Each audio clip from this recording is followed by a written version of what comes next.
ما هم خیلی خوشحالیم که شما مقابل تلویزیون با ما همراه هستیم. اجازه بدید سلام خیر مقدم عرض بکنم به آقای ترشون عزیز. آقا سلام خیر مقدم. سلام علیکم و رحمت الله. ممنون. از ادب و احترام دارم خدمتتون. بسم الله الرحمن الرحیم و الحمدلله رب العالمین. درود میفرستم بر نبی مکرم اسلام و اهل بیت آن پیامبر بزرگوار. عرض ادب و محبت و احترام هم داریم محضر بینندگان خوب برنامه، خدمت حضرت عالی همکاران محترمتون. انشالله بتونیم بهره‌های خوبی رو از باقی مانده از ماه رجب هم ببریم انشالله. الهی آمین انشالله به دعای شما. خیلی ممنونم استاد ترشون عزیز. خب ما این نوبت هم قرار شد که پرسش‌های شما چون تعدادش زیاد بود باز اختصاص بدیم به پاسخ به سوالات شما. حالا ببینیم تا کجا پیش میریم. فعلا خیلی تعداد سوالات زیاده و استاد هم بزرگواری کردن و فرمودن که اشکالی نداره پاسخ میدیم. خب اجازه میدین شروع کنیم؟ بله بله در خدمتتون. اختیار خواهش می‌کنم خدمت از باز. گفتن که اینا رو ما از طریق همین 3720 که زیرنویس میشه براتون دریافت کردیم. باز اگر شما هم سوال داشتین میتونید مطرح فرمایید. گفتن فرزند نوجوان پسرم بسیار مهربان و متدین و مسجدیه الحمدلله، ولی گاهی خیلی پرخاش میکنه. من چجوری باش برخورد؟ بله. ببین من چند تا نکته رو عرض بکنم. دوره نوجوانی یک دوره ویژه‌ایه. یعنی بچه‌ها مثل آتیش زیر خاکسترن. کوچکترین نسیم اینا رو برافروخته میکنه و طبیعی هم هست. یعنی تو قالب نوجوانان اینجوریه که شما یه سطحی از پرخاشگری رو میبینید. اما اون نکته‌ای که مهمه اینه که ما بیشتر باید اونا رو مراعات کنیم، درکشون کنیم، دامن نزنیم به این. بله. یعنی مثلا چی؟ برخی نکات رو میخوام بگم. مثلا اگر ما اومدیم امر و نهی زیادی کردیم بهشون، میبینیم برافروخته میشه. ایراد گرفتیم ازشون، دوباره میبینیم پرخاشگریشون شروع میشه. گاهی اوقات میبینیم خیلی دستوری باشون کار کردیم و ارتباط میخوایم برقرار بکنیم، دوباره میبینیم اینا برافروخته میشن. گاهی اوقات درکشون نمیکنیم. مثلا نوجوانی دوره خاصه، مثلا نشسته داره مسابقه فوتبال تماشا میکنه، من بهش میگم پاشو چقدر دوباره بشین درس مشقت رو بخون. میبینی اصلا عصبی میشه تو این حالت.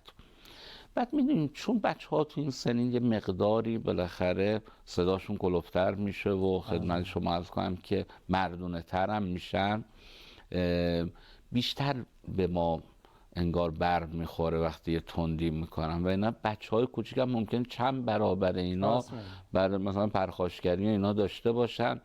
یکم که ما انتظارمون هم از اونا گاهی اوقات بالا میره. خب بزرگ شده دیگه، نباید تو منو بیشتر باید درک کنی، در حالی که نه، این ویژگی این دوره رو ما هم باید بهتر از هر کسی بتونیم درک کنیم. این یه فصل. اما چند تا نکته دیگه هم میخوام بگم که اینها میتونه دامن بزنه به پرخاشگری دوره نوجوانی. یکیش استفاده بیش از اندازه رسانه هاست. بچه‌هایی که زیادن موبایل استفاده میکنن، تلویزیون استفاده میکنن، اینا آستانه تحملشون میاد پایین. دوم، برنامه غذایی و خوابشون منظم نباشه، اینا میبینیم باز پرخاشگریشون بیشتر میشه. بچه‌هایی که حجم کارها و برنامه هاشون رو نمیتونن مدیریت بکنن، بی نظمی برنامه ای دارن، اینا نه که ذهنشون درگیر میشه، باز میبینی پرخاشگری و عصبانیتشون بیشتر میشه. چون میدونی نوجوان ها به مرحله استقلال هم میرسن دیگه، نمیخوان هی بپرسن ما چی کار کنیم، حالا خودشون مدیریت کنن، ولی موقع به اون بلوغ مدیریت در برنامه ریزی نرسیدن. همین منجر میشه که دوباره عصبانیتاشون بیشتر باشه و بیشتر دامن بزن. اگر این دائم مواجه بشن با نشنیدن ماها، یعنی هر کاری میخوان بکنن ما بهش روی بگیم نه. من نمیگم باید هر کاری میخوان بکنن بگیم باشه برو انجام بده، ولی یه جایی برخی کلمات به نوع انگار روی مخ آدمه، این نشنیدن خیلی سخته. یعنی گاهی اوقات من به جای اینکه بهش نه بگم، بعد درباره اون موضوع بشینیم باهاش صحبت بکنیم، نه اینکه همون اول تا یه چیزی گفت بگم نه. خب اینا دامن میزنه به پرخاشگر شدن و پرخاشگری بچه‌ها. یه موضوع دیگه هم که تو دوره نوجوانی مؤثر تو پرخاشگری بیکاریشونه. بچه‌هایی که فعالیت مناسب متناسب با سنشون مورد نیازشون رو نداشته باشن، شما دوباره مواجه میشین با پرخاشگری‌های زیادش. و اگر این سه جنبه رو که عرض کردم هر کدومش هم یه زیر موضوعاتی داشت و توجه بکنن، انشالله کمتر میشه. انشالله. میدونید فقط اینجا یه نمیخوام بگم ابهام، یه نگرانی برای پدر مادرها هست تو دوره نوجوانی، حالا چه دختر چه پسر، به دلیل شرایطی که شما فرمودین یه سری رفتارهای عجیب غریب پدر مادر از بچه‌هاشون میبینن که دلچسب نیست دیگه، اذیت کنه، آزار دهنده است از توی نوجوانشون، اونجوری که ایشون فرمودن، حالا مثلا پرخاش میکنه. بعد از طرفی هم اساتیدی مثل شما تو حوزه‌های مختلف، مثلا روانشناسی، مشاور خانواده، مسائل تربیتی، میگن آقا طبیعیه، بالاخره این تو این سن، اصلا نوجوان اینجوری نباشه عجیبه، نوجوان این داستانا رو داره تو این سن بلوغ. نه، پدر مادر نگرانشون اینه که نکنه این چیزای طبیعی که الان طبیعیه برای این سن و در سن بزرگسالی دیگه طبیعی نیست، همینطور بمونه توی این بچه من. میگین چی میگم؟ و به خاطر اینکه این نمونه، یه وقتایی یهو دست به رفتاری میزنن که شاید هم درست نیست دیگه، حالا به تعبیری که شما اشکال ایجاد میکنه. ولی از طرف این نگرانی هم هست دیگه که باعث شده این خانم یا آقا مثلا به اصطلاح پیامک کنن، سوال بپرسن. اینو باید چیکارش کرد؟ یعنی میدونم اما فصل سوم صحبت من ناظر بر همین بود. یعنی برخی چیزا پرخاشگری‌های غیر طبیعی رو شکل میده. مثلا اینکه زیاد کلش تو موبایل باشه، این ممکنه ماندگار بکنه این پرخاشگری شده. اینو باید یه جوری حلش کرد. بله، اینو باید مدیریتش کرد. یعنی اینکه مثلا بیکار بودن واقعا بچه‌ها رو پرخاشگر میکنه. بچه‌هایی که ما نتونیم یک نظم فکری بهشون بدیم، پرخاشگری‌هاشون ممکنه همینجوری ادامه دار بشه تو سن جوانی و میانسالی و ادامه پیدا بکنه، جزئی از شاکله شخصیتیشون میشه. یا مثلا غذای نامناسب. مثلا شما ببینید الان تو فرهنگ تغذیه ما میبینیم که یه مقداری داره دستخوش تغییراتی میشه. مثلا بچه‌ها فست فود میخورن، گاهی اوقات مواد کافئینی میخورن. مثلا بچه هنوز هر رو بر تشخیص نمیده، مثلا هر شب اسپرسو میخوره مثلا. خب این معلومه ما داریم سیستم بدن اون رو به هم میریزیم. این بدنی که الان نیاز به خواب داره، یعنی مسکنیم بهش تزریق میکنیم، میگه حالا تو نخواب. خب این یه جای دیگه بروز میکنه آسیب هاش و ما کمتر هم میایم درباره اینا صحبت میکنیم. حالا او برای چی میخوره؟ مثلا درسش رو بتونه بشینه بخونه. چرا؟ چون برنامه ریزی مناسب رو بهش یاد ندادیم، نداره اون برنامه ریزی رو، هی کاراش عقب میفته، بعد میخواد از خوابش بزنه. در حالی که نه، خواب یه فرایند طبیعیه که باید در جای خود با کیفیت اتفاق بیفته. این اصلاح سبک زندگی دو مقوله مهمش همین خواب و تغذیه است. من جالب حالا یه خاطره اینجا بگم. مثلا شما می‌بینید خواب، میگیم خواب با کیفیت 4 مرحله داره. مرحله اولش اینه خواب سبک، بعد خدمت شما که خواب نیمه سنگین، مرحله رویا که در یکی از برنامه‌ام بهش اشاره کردیم. همین اخیراً بود من یه چند جلسه با یک نوجوانی صحبت می‌کردم، یعنی چند هفته متوالی. بعد میدم که این خوابش به هم ریختن. میگفت مثلا من رویا ندارم، خواب رویا که خواب ببینم. دیگه براش توضیحاتی دادیم. مثلا این هفته آمده بود پیش بنده، میگفتش که آقای تراشی من یه مژده بهتون، من 2 بار رویا دیدم.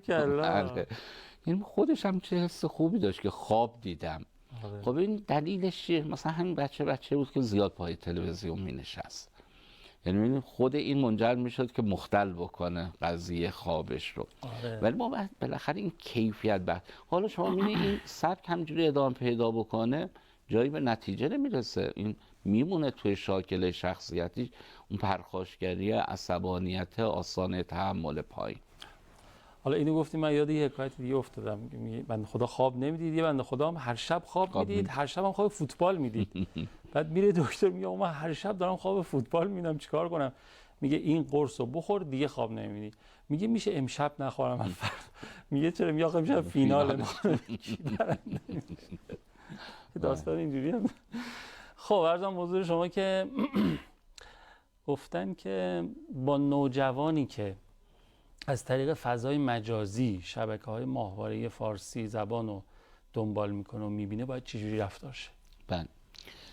ببین، من اولا یه نکته رو عرض بکنم. ما باید بگیم متاسفانه ما خود دشمن زیاد داریم. شاید معدود کشوری در دنیا باشیم که بیش از 250 شبکه ماهواره‌ای بر علیه باورهای فکری ما، اعتقادی ما، اجتماعی ما، سیاسی ما، نظامی ما دارن بالاخره جبهه‌گیری میکنن. یه بزرگواری میگفت، من البته تحقیق نکردم، حالا اینا رو باید دوستان رسانه‌ای بگن که همینطور یا نه، میگن چین با جمعیت بیش از 1,200,000,000 جمعیت یک شبکه مخالف نداره، مثلا ماهواره که بر مخالف سیاست. خب ما یک کشوریم در حجمیم.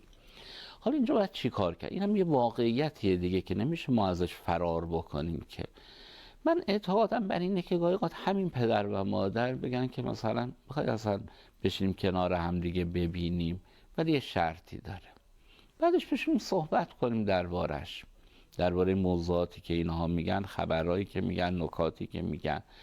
یه خواهشی ازت دارم، اگر یه جایی یک ذهنیتی برات ایجاد میشه، سوالی ایجاد میشه، این حتما ما یه لینکی میکنیم تو رو، یه ارتباط گیری میکنیم، از اهل فنش بپرس. مثلا بگو اینا میگن این موضوع هست، مثلا توی ایران فقر انقدر گسترده است، آیا واقعا درسته یا غلطه؟ آیا فقط فقیر تو کشور ما، یا تو همه دنیا وجود داره این فقر، حتی کشورهایی که خودشونو مثلا توسعه یافته میدونن؟ بریم با آمار، ارقام با هم دیگه بشینین صحبت بکنین. کتابایی تو این زمین آمده. یه کتابی رو اخیراً دیدم، حالا اخیراً که میگم 1 سال گذشته، نشر معارف چاپ کرده، اصلا پاسخ به شبهات شبکه‌های مجازی و ماهواره، اون شبهات گسترده‌ای رو که اینها بالاخره فراوانی داره روش کار کرد، اینا قشنگ مستند و مستدل پاسخدهی کرده. خب اون بچه‌ها رو باید در معرض اطلاعات قرار بدیم و واقعا هم خوب نیست که بچه‌ها دائم از یک کانال همش دریافت بکنن مطالب رو.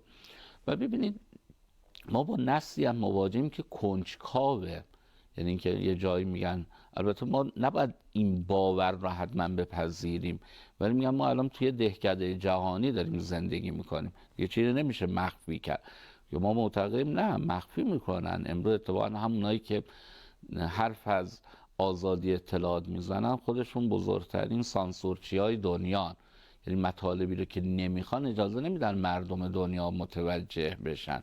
شما الان در همین ماجرای غزه شما ببینید، واقعا اگر مردم خودشون پای کار نیامده بودن، آیا دولت‌های غربی اجازه میدادن مردم متوجه این فاجعه و عمق این فاجعه بشن؟ قطعا نمیذاشتن. میخوام عرض بکنم که بچه‌ها رو باید بهشون پاسخ داد. یه تعبیر رو مقام معظم رهبری حفظه الله دارن، من نوجوان گاهی یه سوال میکنم توش بوی کفره، ببین اتفاقا اولین مرحله برای شناخته. این سوال در ما باید بتونیم به او چیکار بکنیم؟ یک پاسخ صحیح و درستی رو بیان بکنیم. بله. خیلی ممنونم. سلامت استاد تراشیون عزیز، اگر اجازه بدید یه فاصله بگیریم، برگردیم بقیه سوالات مردم از محضرتون میپرسم. بفرمایید. خیلی ممنونم که دارین برنامه خودتون رو تماشا میکنید. من دارم سوالاتی که شما زحمت کشیدین، قابل دونستین، ارسال کردین به یاد خدا رو از محضر استاد تراشیون عزیز میپرسم با افتخار. گفتن با فرزندان زودرنج چیکار کنیم؟ ببینید، اولا ما باید ببینیم ریشه زودرنجی چیه. من چند تا ریشه های مهمش رو بگم. اول اینکه بچه‌هایی که به همه خواسته هاشون ما پاسخ مثبت میدیم، اینا زودرنج میشن، پرتوقع میشن، و وقتی یه جایی نهی میشنوند، یه خواستهشون برآورده نمیشه، یه واکنش منفی رو نشون میدن. این دلیل اول. دلیل دوم، بچه‌هایی که دایره ارتباطشون با گروه همسالشون کمه، اینا زودرنج میشن. یعنی بچه‌هایی که خیلی زرورقی توی خونه و فقط مامان و بابا رو میبینن، این مامان و بابا هم که همش هواشون رو دارن، اینا زودرنج میشن. فردا میره تو مدرسه از حیات مدرسه دوستش یه هولش میده، میبینی شب خوابش نمیبره، اعصابش به هم میریزه، ناراحت. چرا؟ چون ارتباط با گروه همسالانش چیه؟ کم هست. یه علت سومی هم داره و اینه که معمولا بچه‌هایی که علاوه بنیه‌ای ضعیفن، اینا زودتر آسیب پذیری رو بالاخره تجربه میکنن. بنیه بچه ها مثلا نرمشی، ورزشی، تغذیه مناسبی، اینا رو ما باید براشون حتما چیکار بکنیم؟ توجه داشته باشیم. اما چیکار کنیم حالا بچه ها از زودرنجی بیان بیرون؟ درست. ببینین اولین نکته اینه که مدل های زندگی های ما اصلا داره نسل ما رو زودرنج بار میاره. مثلا مدل های آپارتمان نشینی، من مثلا تعبیر میکنم میگم مدل های هتلینگی، اینجوری بچه فقط میخوره، میخوابه، لم میده، تلویزیون تماشا میکنه. الان که برای که بچه ها خیلی هم به زحمت هم نیفتن، حتی میبینیم مثلا اتاقاشون هم مستر درست میکنیم که 2 قدم هم از اتاق نیاد بیرون به زحمت بیفته برای کاراش و اینا، همه کارا رو تو همه اتاق خودش انجام بده. لذا میبینید که این مدل ها معلومه بچه های ضعیفی بار میاره. بله. ما نمیخوایم میگیم چاره امنی، بالاخره بخشی از جامعه ما امروز آپارتمان نشینن، ولی بچه ها رو باید با یه مکمل های تقویتشون کنیم. مکملات چه؟ حتما روزانه غیر از کارهایی مثل مدرسه اینا 1-2 ساعت بیاریمشون تو فضای آزاد، بدوی بکنن، بازی بکنن، فعالیتی بکنن، بهشون مسئولیت سپاری داشته باشیم. مثلا سنشون بالاتره خریدی برن انجام بدن بیان. خدمت شما عرض بکنم که تو گروه های همسالشون بیشتر اینها رو قرار بدیم، خارج از فضای باز مدرسه. بچه ها رو مقاوم میکنه.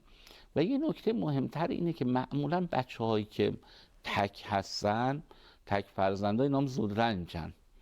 یعنی دیدین وقتی خواهر برادر رفت تو خونه اصلا اینا دائم دارن با هم دعوا میکنن، مثلا مفهوم زودرنجی از بین میره تو این خونه، منحل میشه. همش درگیرن. خوبم هست، ما اتفاقا گاهی اوقات به ما مراجعه میکنن، میگن مثلا خواهر برادرن هی دعوا میکنن. نه اتفاقا این خوبه، داره اینا رو مقاوم میکنه، قدرت حل مسئله توشون ایجاد میکنه. تا وقتی آسیب جدی به هم نزن شما خیلی حساسیت نشون ندید. اگر این خیلی زیاد شد، آسیب‌هایی دارن به هم میزنن، اینجا دیگه باید مشغولیتشون رو بهش توجه کنیم، برای هر کدومشون یه فعالیت مجزایی رو طراحی بکنیم که کمتر دیگه اینها با هم دیگه گلاویز بشن و درگیر بشن. قبلا کسی رو زیاد تنبیه بدنی میکردن، میگفتن آقا چرا؟ میگم داره پوستش کلوف میشه. بله. حالا تنبیه بدنی که کاملا غلط، ولی توی این ماجرا انگار بله درستیه. یعنی گاهی اوقات مثلا میبینیم بچه امروز میخواد مدرسه بره، جلوی درب خانه سوار سرویس میشه. گاهی اوقات برخی مدارس بچه رو تو حیات مدرسه هم سرویس پیادهشون میکنه. این بچه اصلا نمیبینه، اجتماعی رو نمیبینه، رفتارهایی رو نمیبینه. ما بچه ها نمیخوام میگم باید بفرستیم همش تو کوچه، ولی به صورت یک فرایند طبیعی باید محیط های اجتماعی رو ببینن. مثلا میگم مثلا داره میره یه تصادفی شده، مثلا ببینه اینا. نمیگم نگهدار تصادف که مثلا جرحی اتفاق افتاده، خدایی نکرده کسی فوتی کرده، اینا رو نمیگم، ولی بالاخره بدونه 2 تا ماشین ممکنه یه موقعی به هم دیگه هم بخورن. این نشه که فردا اگر ماشین رو باشه خطی برداشت دیگه این زمین و زمان رو به هم بریزه، فکر کنه که نباید این اتفاقات بیفته. نه، یعنی میخوام میگم یک زندگی طبیعی میتونه بچه ها رو از زودرنجی چیکار کنه؟ نجاتشون بده. اما نکته آخرم بعد من عرض بکنم، یه جای پدر و مادرم باید بدونن که با بچه هاشون دائم قرار نیست همیشه مهربانانه رفتار بکنن. یه پدر مادر باید به بچه اخم بکنن، بدونه بابا زندگی همینه، همیشه قرار روی پاشنه بچرخه.